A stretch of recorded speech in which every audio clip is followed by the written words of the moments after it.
السلام عليكم ورحمة الله وبركاته. الحمد لله الذي لا إله إلا هو وحده لا شريك له له الملك وله الحمد وهو على كل شيء قدير. وصلى الله على نبينا محمد أرسل بشيرا ونذيرا وداعيا إلى الله بإذنه وسراجا منيرا. محترم حضرات، کل کے درس میں ہم نے یہ سنا تھا کہ نبی کریم صلی اللہ علیہ وسلم نے اپنی دعوت کا آغاز کیسے کیا، کس طرح چھپ چھپ کر آپ صلی اللہ علیہ وسلم نے اپنے خاص اور قریبی لوگوں کو اسلام کی دعوت دی اور کئی لوگوں نے اسلام قبول کیا. تو آگے کی سیرت کچھ یوں ہے.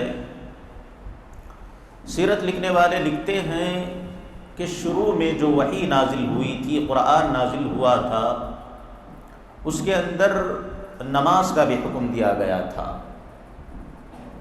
کہتے ہیں صبح میں 2 رکعت اور شام میں 2 رکعت نماز فرض کی گئی تھی. تو صحابہ کرام جب بھی نماز کا وقت ہوتا پہاڑوں کی طرف، جنگل کی طرف نکل جاتے تھے اور مشرکین مکہ سے چھپ چھپ کر نمازیں پڑھا کرتے تھے. کہتے ہیں ایک مرتبہ ابو طالب نے نبی کریم صلی اللہ علیہ وسلم کو اور حضرت علی کو نماز پڑھتے ہوئے دیکھ لیا. پوچھا کہ یہ کیا چیز ہے؟ جب نبی کریم صلی اللہ علیہ وسلم نے نماز کی حقیقت کو واضح کیا آپ کے چچا کے سامنے، تو ابو طالب نے کہا کہ یہ واقعی بہت بہترین چیز ہے، اس کو قائم رکھیے. 3 سال جب مکمل ہوئے نبی کریم صلی اللہ علیہ وسلم کی سری دعوت کے، اللہ رب العالمین نے وحی نازل کی، کہا وَأَنذِرْ عَشِيرَتَكَ الْأَقْرَبِينَ، اے نبی اب اپنے رشتہ داروں کو ڈرائیے، اب اپنے رشتہ داروں کو، اپنے بستی والوں کو کھلم کھلا ڈرائیے، کھلم کھلا اسلام کی طرف بلائیے. تو نبی کریم صلی اللہ علیہ وسلم نے اللہ رب العالمین کے حکم کو مانتے ہوئے اپنے گھر میں ایک دعوت رکھی اور اپنے خاندان کے سارے لوگوں کو دعوت دی. کہتے ہیں 40-45 لوگ جمع ہوئے. نبی کریم صلی اللہ علیہ وسلم نے اچھے کھانے کا انتظام کیا. جب لوگ کھانے سے فارغ ہو گئے تو نبی کریم صلی اللہ علیہ وسلم کھڑے ہوئے، اللہ رب العالمین کی تعریف بیان کی اور کہا اے میرے خاندان کے لوگوں، میں تمہاری طرف اللہ رب العالمین کا سچا نبی بنا کر بھیجا گیا ہوں. اللہ کے سوا کوئی عبادت کے لائق نہیں ہے، وہ اکیلا ہے، اس کا کوئی شریک نہیں ہے. اور یاد رکھو مرنے کے بعد اللہ دوبارہ زندہ کرے گا اور حساب و کتاب لے گا، یا تو جنت ملے گی یا تو جہنم ملے گی. جب نبی کریم صلی اللہ علیہ وسلم کی بات ختم ہوئی تو ابو طالب بول پڑے، کہنے لگے اے میرے بھتیجے، تو کس قدر سچا ہے میں جانتا ہوں، تیری ان باتوں میں کس قدر سچائی ہے وہ بھی مجھے معلوم ہے. لہذا جس چیز کا تجھے حکم دیا گیا ہے تو اس کام کو انجام دے اور اپنی دعوت کو آگے بڑھا. میں تیری مدد کرتا رہوں گا، تیری حفاظت کرتا رہوں گا. لیکن جہاں تک اسلام کے قبول کرنے کی بات ہے، جہاں تک تیری ان باتوں کو ماننے کی بات ہے، میرا دل نہیں مانتا کہ میں اپنے باپ عبد المطلب کے دین کو چھوڑ دوں. میں جانتا ہوں تو سچا ہے، تیری یہ باتیں سچی ہے، لیکن میرا دل نہیں مانتا کہ میں اپنے باپ کے دین کو چھوڑ دوں.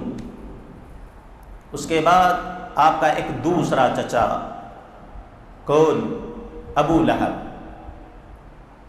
یہ بول پڑا اللہ کی قسم، یہ محمد جس چیز کو شروع کیا ہے، یہ محمد جو یہ بات کہہ رہا ہے بہت بری بات ہے یہ۔ لہذا اے خاندان والو، دوسرے لوگوں سے پہلے تم خود ہی آگے بڑھ کر اس کو روک لو، اسے سمجھاؤ، ورنہ انجام برا ہوگا۔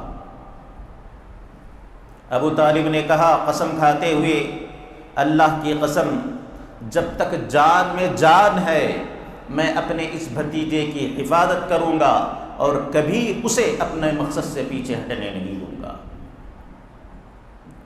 وہاں پر کچھ انبن ہوئی، کچھ بحث و تکرار ہوئی۔ اس کے بعد سارے لوگ اپنے اپنے گھروں کو چل دیے۔ جتنے لوگ آئے تھے ان میں سے کوئی بھی نبی کریم صلی اللہ علیہ وسلم کی بات کو نہیں مانا، آپ کو نبی تسلیم نہیں کیا۔ نبی کریم صلی اللہ علیہ وسلم کو اتنا تو یقین ہو گیا کہ آپ کے چہیتے چچا آپ کی مدد کریں گے اور آپ کی حفاظت کرتے رہیں گے۔ لہذا ایک روز آپ صلی اللہ علیہ وسلم پھر سے تیار ہوئے اپنی قوم والوں کو دعوت دینے کے لیے۔ صفا پہاڑی کے پاس تشریف لائے۔ صفا پہاڑی پر چڑھ کر اپنے ایک ایک قبیلے اور خاندان والوں کو نام لے لے کر پکارا کہ اے قریش کے لوگوں ذرا ادھر آ جاؤ، اے بنو عبد مناف کے لوگوں ذرا میری بات کو سنو، اے بنو کعب کے لوگوں ذرا ادھر جمع ہو جاؤ۔ سارے لوگ اپنے کام کاج چھوڑ کر نبی کریم صلی اللہ علیہ وسلم کے پاس جمع ہو گئے۔ آپ کا وہ بدنصیب چچا ابو لہب بھی آ کر کھڑا ہو گیا۔ نبی کریم صلی اللہ علیہ وسلم نے تمام لوگوں سے ایک سوال پوچھا، کہا اے میری قوم کے لوگوں ذرا بتاؤ، اگر میں تم سے کہوں کہ اس پہاڑ کے پیچھے ایک لشکر ہے، ابھی فی الحال وہ آپ پر حملہ کرنے کے لیے تیار ہے، ابھی آپ پر حملہ کر دے گا اسی وقت، تو کیا تم میری اس بات کو سچ مانو گے؟ تمام لوگوں نے کہا اے محمد، ہم نے ہمیشہ آپ کو سچ بولتے ہوئے پایا ہے، ہم نے کبھی آپ کو جھوٹ بولتے ہوئے نہیں دیکھا، ہم اس بات کو بھی مان لیں گے اور تمہاری بات بالکل سچی ہے یہ تسلیم کر لیں گے۔ تو نبی کریم صلی اللہ علیہ وسلم نے کہا اے میری قوم کے لوگوں تو سنو، میں اس سے زیادہ ایک خطرناک عذاب سے میں تمہیں ڈرا رہا ہوں۔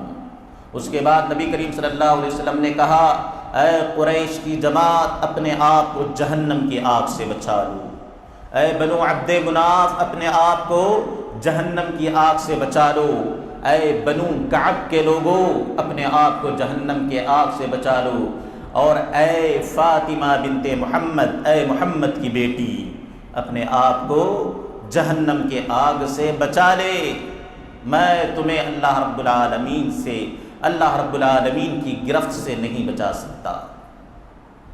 اس کے بعد نبی کریم صلی اللہ علیہ وسلم نے کہا قولوا لا الہ الا اللہ، اگر جہنم کی آگ سے بچنا ہے لا الہ الا اللہ کا اقرار کر لو، کہو اللہ رب العالمین کے علاوہ کوئی سچا معبود نہیں ہے، تفلحوا کامیاب ہو جاؤ گے، وَتَمْلِكُ الْعَرَبَ وَالْأَجَمَ اللہ رب العالمین عرب کا بھی بادشاہ تمہیں بنا دے گا اور عجم کی بھی حکومت اللہ رب العالمین تمہیں عطا کرے گا۔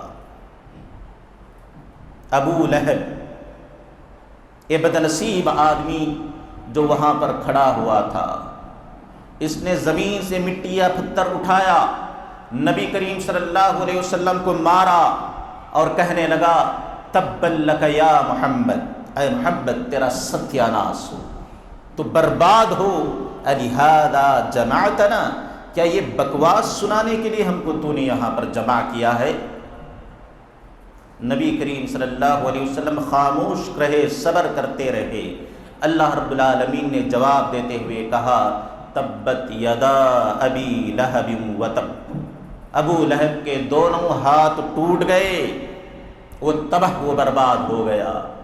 ما اغنا عنہ مالہ وما کسب، نہ اس کی مالداری اسے کام آئی اور نہ اس کی کمائی اس کے کام آئی۔ سیصلا نارا ذات لہب، ان قریب وہ دہکتی ہوئی آگ میں داخل ہوگا۔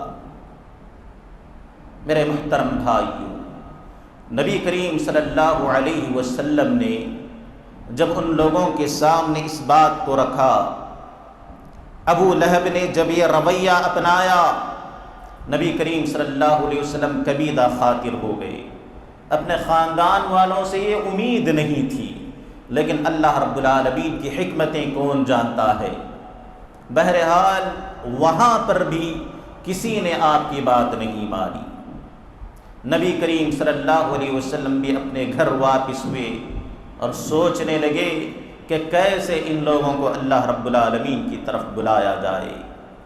اس کے بعد آپ جہاں کہیں ایک مجمع دکھتا، 4-5 لوگوں کی جماعت آپ کو دکھتی، وہاں پر جاتے، ان کو سمجھانے لگتے، لوگ تتر بتر ہو جاتے، کوئی آپ کی بات کو سنتا، کوئی آپ کی بات کو نہ سنتا۔